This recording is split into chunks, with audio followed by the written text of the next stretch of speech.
Internet of Things is cast as a system of networked devices embedded with sensors to gather and interchange data and execute complex tasks.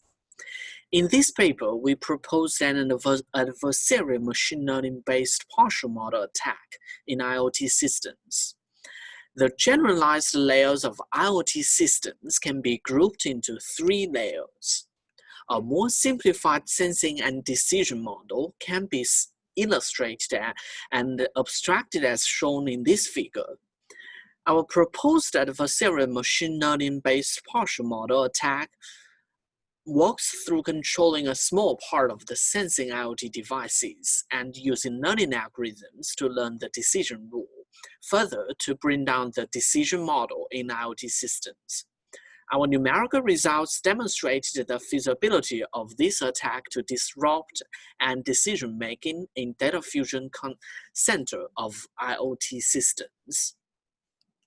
Thank you all for your time.